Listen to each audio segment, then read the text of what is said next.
नमस्कार विद्यार्थी मित्रांनो, आपल्या सगळ्यांचं स्वागत आहे ग्लोबल ऑनलाईन मराठीमध्ये. आज आपण महाराष्ट्र सेट परीक्षा पेपर क्रमांक 2 इतिहास या विषयातील अभ्यासक्रम जाणून घेणार आहोत की एप्रिल 2024 मध्ये होणाऱ्या महाराष्ट्र सेट एक्झामिनेशन मध्ये हिस्ट्री या विषयाच्या अभ्यासक्रमात काही बदल झालेले आहेत का, हेच आपल्याला आजच्या क्लासमध्ये जाणून घ्यायचं आहे. या व्हिडिओ लेक्चरच्या माध्यमातून आपण महाराष्ट्र सेट पेपर क्रमांक 2 इतिहास या विषयाचा कंप्लीट सिलेबस संपूर्ण पाठ्यक्रम बघूया की यामध्ये काय काय आपल्याला चेंजेस दिसतात की चेंजेस झालेले नाही हे जाणून घेण्यासाठी आपल्याला हा व्हिडिओ बघावा लागेल. आणि महाराष्ट्र सेट परीक्षेची तारीख आलेली आहे आणि शॉर्ट एप्रिलमध्ये आपलं महाराष्ट्र सेट एक्झाम आहे. महाराष्ट्र सेट परीक्षा इतिहास या विषयातून टार्गेट करीत असणाऱ्या विद्यार्थ्यांसाठी कंप्लीट कोर्स सुद्धा अवेलेबल आहे. या कंप्लीट कोर्समध्ये डेली बेसिसवर आपल्याला लाईव्ह व्हिडिओ लेक्चर्स मिळणार. संपूर्ण अभ्यासक्रमावर आधारित व्हिडिओ लेक्चर्स असेल. संपूर्ण अभ्यासक्रमामध्ये टोटल 10 युनिट्स आपल्याला इतिहासाच्या दिसून येतात. यासोबतच नोट्स सुद्धा आहेत. मराठीमध्ये टोटल 10 युनिट्सचे नोट्स प्रोव्हाइड केले जातील. मागील वर्षाची प्रश्नपत्रिका म्हणजेच PYQ सुद्धा अवेलेबल आहे. सरावासाठी MCQs आहे. आता MCQs आपल्याला युनिट वाईज प्रोव्हाइड केले जातात. प्रत्येक युनिटचे आपल्याला MCQs प्रोव्हाइड केले जातील. आणि सगळ्यात महत्त्वाचं, मंडे टू फ्रायडे आपण जे महत्त्वपूर्ण टॉपिक्स अभ्यास करीत असतो त्यावरच आधारित आपली वीकली टेस्ट असते. त्यामुळे एक वीकचा आपला संपूर्ण सराव या वीकली टेस्टच्या माध्यमातून होऊन जातं. महाराष्ट्र सेट पेपर क्रमांक 2 इतिहास या विषयासाठी नवीन बॅच सुरू होत आहे 5 डिसेंबर पासून. या बॅचला जॉईन करण्यासाठी हे ऑफिशियल नंबर्स आहे, यावर कॉन्टॅक्ट करा. आणि कोर्सची फीज मात्र 10,000 आहे. यावर आपल्याला काही % डिस्काउंट मिळेल आणि मात्र 8,000 मध्ये हा कंप्लीट कोर्स आपल्या सगळ्यांसाठी अवेलेबल आहे. यासाठी आपल्याला ऑफिशियल नंबर्स दिलेले आहे, यावर कॉन्टॅक्ट करा किंवा मग तुम्ही ग्लोबल ऑनलाईन ॲप सुद्धा डाउनलोड करू शकता. लक्षात घ्या, पेपर 2 वर पेपर 1 फ्री ऑफ कॉस्ट आहे. याचा अर्थ दोनही पेपरचा आपला संपूर्ण अभ्यास या माध्यमातून होतो. ओके. सो जसं की विद्यार्थी मित्रांनो आपल्या सगळ्यांना कल्पना आहे, महाराष्ट्र सेट परीक्षा टोटल 2 पेपर आहे. एक पेपर 1 हा जनरल पेपर, याचा सुद्धा सिलेबस मी तुमच्यासोबत डिस्कस केलेला आहे. जर नसेल आपण तो व्हिडिओ बघितला तर नक्की बघा. आता आपण बघूया हिस्ट्रीचा syllabus. So first of all हिस्ट्रीचा सिलेबस टोटल 10 युनिट्समध्ये डिवायडेड आहे. त्यामधून जर पहिल्या युनिटचा आपण विचार केला तर हे पूर्णतः प्राचीन भारताचा इतिहास, ज्याला एन्शंट हिस्ट्री म्हणतो, यावर आधारित आहे. सो टॉपिक पहिला आहे पुरातात्विक स्त्रोत. ओके. साहित्यिक स्त्रोत आणि यासोबतच बघा विदेशी विवरण, हे 3 महत्त्वपूर्ण टॉपिक पहिल्या टॉपिकमध्ये आपल्याला अभ्यासावं लागतं. आणि इथून 100% प्रश्न येणार. ठीक आहे. जेव्हा एक्झाम होईल त्यानंतर नक्कीच हा व्हिडिओ जर आपण बघणार तर तुम्हाला कळेल की लास्ट टाइम सुद्धा मी तुम्हाला मोस्ट इम्पॉर्टंट टॉपिक्स सांगितले आहे ना. जर तुम्ही तो व्हिडिओ नसेल बघितला तर मी तर म्हणणार नक्की बघा. लास्ट इयर सुद्धा आणि त्यातून सुद्धा 100% प्रश्न आलेले आपल्याला दिसून येईल. त्यामुळे टॉपिक्स आपल्याला हायलाइटेडच करून घ्यायचे आहे. आणि याचं जे PDF आहे ते तुम्हाला व्हॉट्सअप ग्रुपवर प्रोव्हाइड केले जातील. सेकंड टॉपिक आहे नवपाषाण काळ आणि ताम्रपाषाण काळ. इम्पॉर्टंट टॉपिक आहे, यातूनही प्रश्न येताना आपल्याला दिसून येतात. यानंतर आहे सिंधू सभ्यतेचा विस्तार. आणि सिंधू सभ्यतेतील जी मुख्य स्थळं आहे, जसं हडप्पा झालं, मोहनजोदडो झालं, लोथल आहे ना, अशा स्थळांचा सुद्धा आपल्याला अभ्यास या माध्यमातून करावा लागतो. लक्षात घ्या, फक्त सिंधू घाटी सभ्यताच नाही तर धर्म, समाज, अर्थव्यवस्था, का बरं याला प्रथम शहरीकरण म्हटलं जातं, तर हे सगळं म्हणजे युनिट 1 हे कोणीही स्किप करू नका. महाराष्ट्र सेट पेपर 2 इतिहास या विषयासाठी युनिट 1 मोस्ट इम्पॉर्टंट आहे. ओके. यामध्ये वैदिक तथा उत्तर वैदिक काळ हा सुद्धा टॉपिक, कारण लास्ट टाइम सुद्धा आपण बघितलं की वेद हा जो टॉपिक आहे यातून जे अर्थव्यवस्था आहे याचं फुल फॉर्म शॉर्ट फॉर्म्स जे आहे ते विचारलं जातं. जसं विही काय आहे, अशा प्रकारचं बहुधा प्रश्न दिसून येते. ठीक आहे.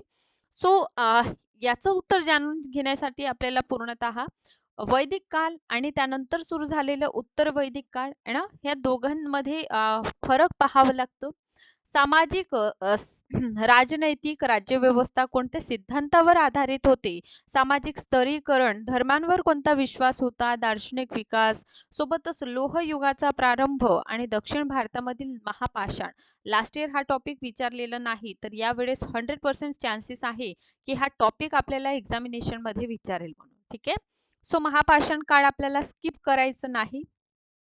नेक्स्ट आहे राज्यशासन व्यवस्थेचा विस्तार, ज्यामध्ये महाजनपद 100% असा टॉपिक आहे. कारण 16 महाजनपद त्यांच्या राजधानी आणि आधुनिक क्षेत्रात कोणत्या ठिकाणी ते येतात, हा महत्त्वपूर्ण एक टॉपिक बनतो. ओके. गणराज्य व्यवस्था होती की राजतंत्रात्मक पद्धती होती, हे सुद्धा फरक करून आपल्याला महाजनपदात अभ्यास करावा लागतं. आर्थिक सामाजिक विकास 6व्या शतकातील म्हणजे ईसा पूर्व मध्ये द्वितीय नगरीकरण कशा प्रकारे उद्भव झालेला हे जाणून घेऊया. यानंतर जैन धर्म, बौद्ध धर्म आणि आजीवक संप्रदायाचा उद्भव, मोस्ट इम्पॉर्टंट. लास्ट टाइम सुद्धा बौद्ध संगीती यावर आपल्याला प्रश्न दिसून येतात. ठीक आहे. आणि या पूर्वीच जरी तुम्ही क्वेश्चन पेपरचा विचार केलेलं, तर या ठिकाणाहून यापूर्वी सुद्धा प्रश्न आपल्याला येताना दिसून येतात. त्यामुळे महाराष्ट्र सेट एक्झामिनेशनच्या दृष्टिकोनातून लक्षात घ्या, हा टॉपिक आपला खूपच महत्त्वपूर्ण आहे. ओके. सो ओव्हरऑल जर बघितलं तर युनिट 1 जे आहे, ठीक आहे, युनिट 1 टोटल यामधून एकही टॉपिक स्किप करायचं नाही. यासाठी बघा 5 डिसेंबरला आपली बॅच सुरू होत आहे. त्यामध्ये आपण पहिला टॉपिक म्हणजे कोणता ओके, तर पुरातात्विक स्त्रोत हाच टॉपिक आपल्याला 5 डिसेंबरला अभ्यास करायचा आहे. त्यामुळे लवकरात लवकर बॅचला जॉईन करून घ्या. ठीक आहे. ओके. नेक्स्ट वन बघूया आपण युनिट 2. ओके. सेम प्राचीन भारताच्या इतिहासावरच युनिट 2 आहे. यामध्ये राज्यापासून साम्राज्यापर्यंत सिकंदरच्या अधीन युनानी आक्रमण आहे ना, याला आपण बघूया. मौर्य साम्राज्य कशा प्रकारे स्थापन होणार आणि मौर्यकालीन समाज व्यवस्था, राज्यव्यवस्था, अर्थव्यवस्था, सोबतच धम्म, मौर्य साम्राज्याचं पतन कशा प्रकारे झालेलं आहे, मौर्यकालीन वास्तुकला, ज्यामध्ये आपण गांधार, मथुरा या शैलींचा सुद्धा आपल्याला अभ्यास करणं खूपच इम्पॉर्टंट आहे. ठीक आहे. वास्तुकलेचा जर विचार केला तर त्यामध्ये बघा मौर्योत्तर कालामध्ये जी वास्तुकलांची शैली अस्तित्वात आली, गांधार, मथुरा, अमरावती शैली, यांचा अभ्यास आपण करणार युनिट 2 मध्ये. ओके. सो फर्स्ट टॉपिक खूप महत्त्वाचा आहे. यानंतर साम्राज्यांचा अंत आणि क्षेत्रीय राज्यांचा उदय, ज्यामध्ये इंडो युनानी आहे, सातवाहन, कुशाण, क्षत्रप, संघ लिटरेचर हा खूप महत्त्वपूर्ण टॉपिक आहे. संगम साहित्यातील प्रतिबिंबित दक्षिण भारतातील राज्यप्रणाली याचा अभ्यास करूया. रोमन सोबत व्यापार कसा प्रकारे चालायचं, बौद्ध धर्म, खारवेल यांचा हातीगुंफा अभिलेख, यापूर्वी सुद्धा प्रश्न आलेले आहे. सेम जसं गांधार, मथुरा, अमरावती या तीनही वास्तुकलेचा अभ्यास आपल्याला करायचा आहे युनिट 2 मध्ये. गुप्त आणि वाकाटक काळ पॅरलरली हा टाइम पिरियड आपल्याला दिसून येईल. सो याचा अभ्यास करीत असताना सुद्धा आपल्याला पॅरलरली अभ्यास करायचा आहे. ओके. यानंतर भू अनुदान काय होतं, भू राजस्व, भू अधिकार, गुप्तकालीन सिक्के, मोस्ट इम्पॉर्टंट स्थापत्य कला, ते पण मंदिर स्थापत्य कला, दोनही टॉपिक खूपच महत्वाचा आहे. भाषा लिटरेचरच्या कशा प्रकारे या काळामध्ये विकास झालेला आहे ना, तर गुप्तकाल व्हेरी व्हेरी इम्पॉर्टंट. हर्षकालीन प्रशासन, ठीक आहे, हर्षवर्धन घराणे यांचा सुद्धा आपण अभ्यास करूया. सो युनिट 2 सेम खूप महत्वाची आहे. युनिट 3 कडे वळूया. क्षेत्रीय राज्यांचा उदय, यामध्ये छोट्या छोट्या राज्यांचा आपल्याला अभ्यास करावा लागतं, ज्यामध्ये दक्षिणेमधील जे गंग आहे, कदब आहे, पश्चिम आणि पूर्वी चालुक्य, राष्ट्रकूट, कल्याणीचे ना. सो हा टॉपिक पहिला. देन आपण चेरचोर पांड्य यांच्याकडे वळूया. नंतर पूर्वमध्ये जे बंगालचे पाल आहे किंवा सेन आहे ना, ओडिसाचे वर्मन, ओडिसाचे सोमवंशी यांचा आपण, कामरूपचे वर्मन आहे यांचा आपण अभ्यास करणार. पश्चिमेमध्ये कशा प्रकारे वल्लभ आणि मैत्रक यांचं राज्य होतं ते बघूया. सोबतच गुर्जर प्रतिहार आहे, कलचुरी आहे, चेदी, अलवार ना, यांचा आपण बघणार आहोत. या व्यतिरिक्त कृषी, अर्थव्यवस्था, भूमी अनुदान या संबंधित काय या टाइम पिरियड मध्ये व्यवस्था होती ते आपण जाणून घेणार. ठीक आहे. शैववाद ना आणि वैष्णववाद हा एक थोडा महत्त्वपूर्ण आणि IMP टॉपिक, लास्ट टाइम सुद्धा 23च्या क्वेश्चन पेपरमध्ये इथून प्रश्न आलेले आहेत. ठीक आहे. सो इम्पॉर्टंट आहे. या व्यतिरिक्त शिक्षण, अग्रहार मठ काय आहे हे जाणून घेऊया. आणि बघा त्यानंतर आपण सुलेमान गझनवी यांचं विजय, अल्बिरुनी यांचे यात्रा वृत्तांत हा एक महत्त्वपूर्ण टॉपिक ठरणार आहे आपल्यासाठी. युनिट 4 कडे वळूया आणि युनिट 4 म्हणजे आपलं मध्यकालीन भारताचा इतिहास, ज्याला आपण मिडिवल हिस्ट्री म्हणतो. तर आपलं मध्यकालीन भारताचा इतिहास इथून सुरू होणार आहे. कुठून? युनिट क्रमांक 4 पासून. सो यामध्ये बघा मध्यकालीन भारतातील इतिहासाचे स्रोत बघा. एन्शियंटचे स्रोत, मिडिवलचे स्रोत, IMP व्हेरी व्हेरी इम्पॉर्टंट आहे. ठीक आहे. ॲज वेल ॲज मॉडर्न हिस्ट्रीमध्ये सुद्धा आपण बघतो बुक आणि ऑथर खूप महत्त्वपूर्ण ठरतात. त्यामुळे हे तीनही टॉपिक स्किप करायचंच नाही आहे आपल्याला. ओके. यानंतर बघा दुसरं टॉपिक आहे दिल्ली सल्तनत. यामध्ये आपण गुलाम वंश आहे, खिलजी आहे, तुगलक, सय्यद लोधी यांचा अभ्यास करणार.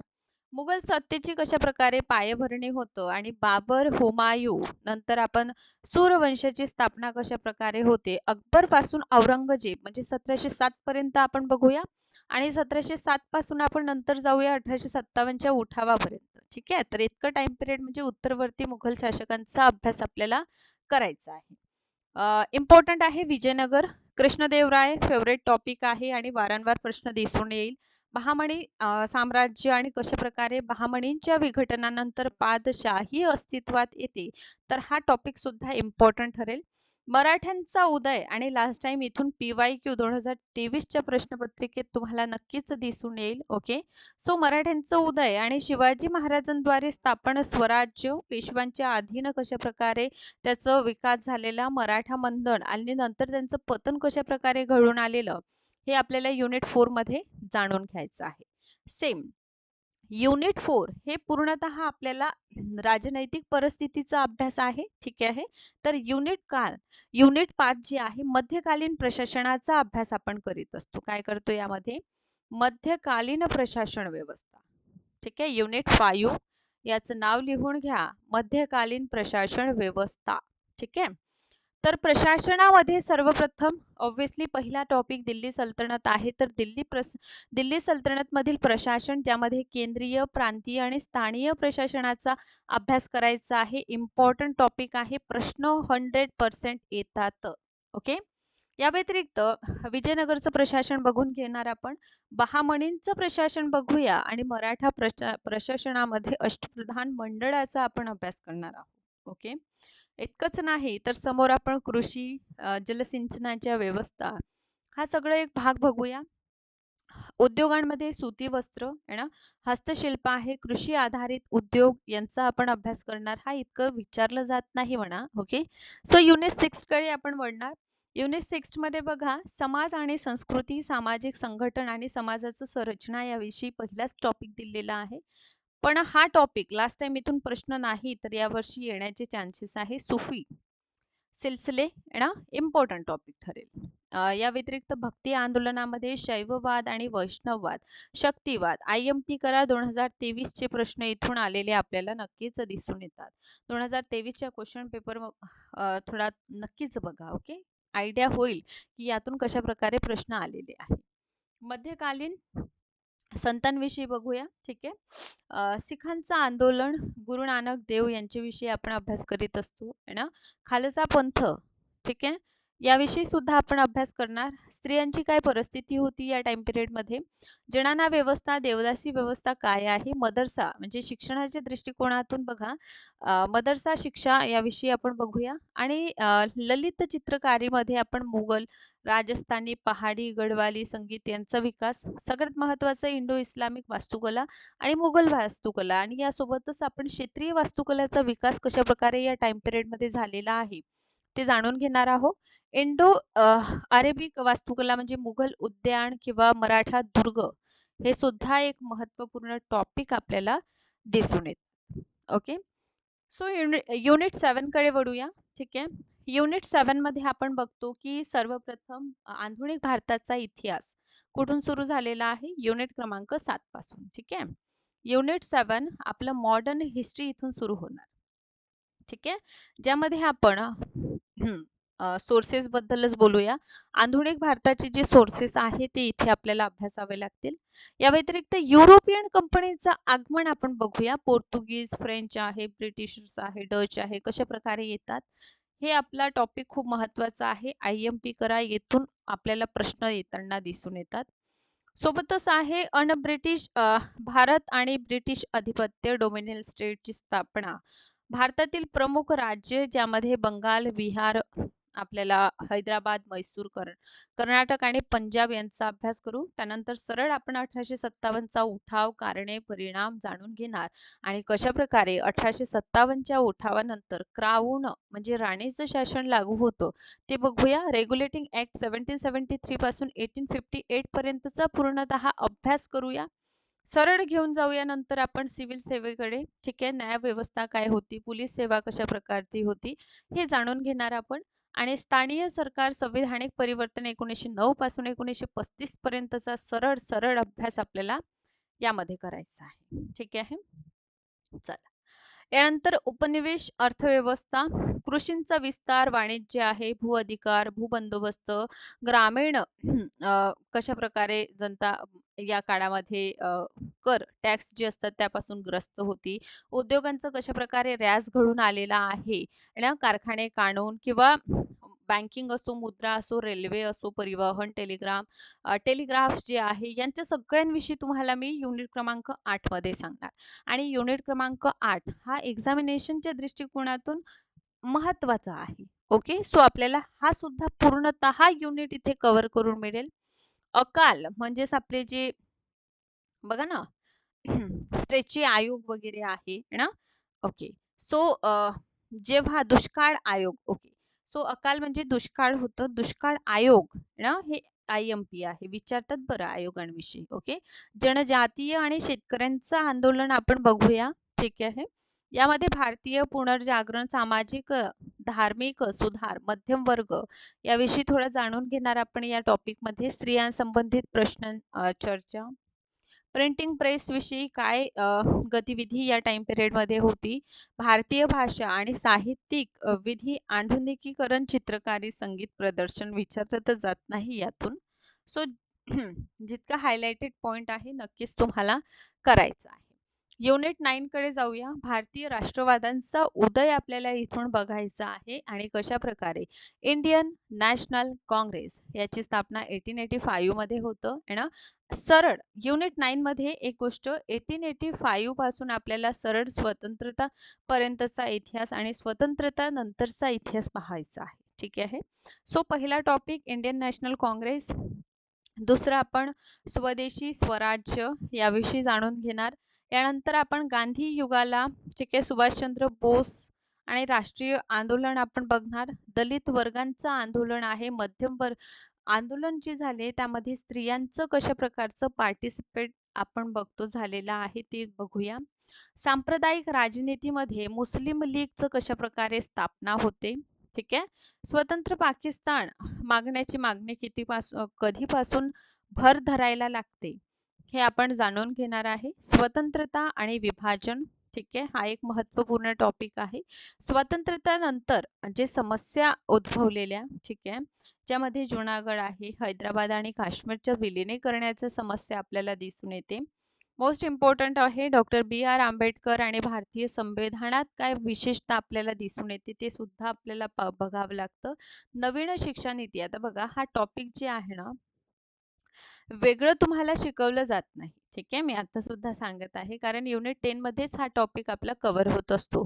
त्यामुळे वेगळं असं तुम्हाला हा टॉपिक अभ्यासण्याची अजिबात आवश्यकता नाही.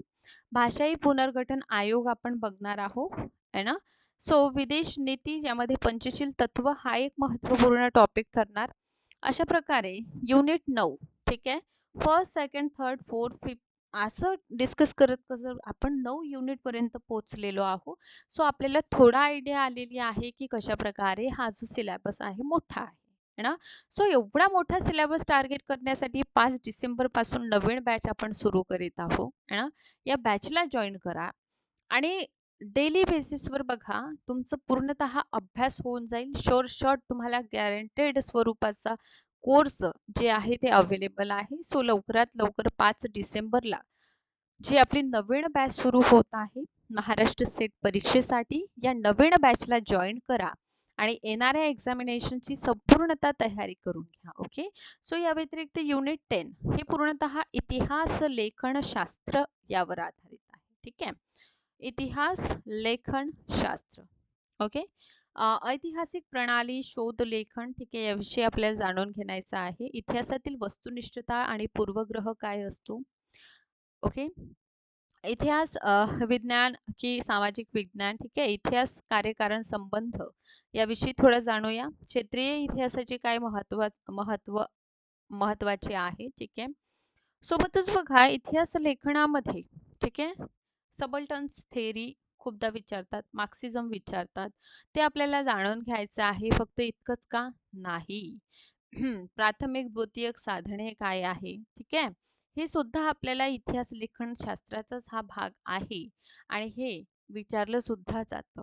इतिहासाचं चक्रीय प्रवाह आहे, मार्क्सिझम आहे, नकारात्मक इतिहास लेखन, सकारात्मक इतिहास लेखन काय आहे, पुनर्जागरण आणि इतिहास लेखनाचा काय प्रभाव झाला, रोमन युनानी इतिहास लेखन आहे ना, यांच्याविषयी थोडा जाणून घ्यायचं आहे आपल्याला. उत्तर आधुनिकतावाद काय आहे, हे सगळं बघा खूप इम्पॉर्टंट असा पार्ट आहे इतिहास लेखनाचा. आणि हा पूर्णतः जर आपल्याला कव्हर करून घ्यायचा आहे, सो लवकरात लवकर महाराष्ट्र सेट पेपर क्रमांक 2 हिस्ट्रीच्या बॅचला जॉईन करा. ओके. याचं PDF जे आहे व्हॉट्सअप ग्रुपवर आपल्याला प्रोव्हाइड केले जातील, जेणेकरून आपल्या सगळ्यांकडे जे आहे महाराष्ट्र सेट पेपर 2 इतिहास यांचं सिलेबस राहणार आणि सिलेबसच्या अनुसार आपण जे आहे ते कार्य करणार. Okay. So thank you so much. अशाच प्रकारे सेशनला बघत राहा. सेशनला लाईक करा, शेअर करा, चॅनलला सबस्क्राईब करा आणि लवकरात लवकर महाराष्ट्र सेटच्या नवीन बॅचला जॉईन व्हा. Thank you so much.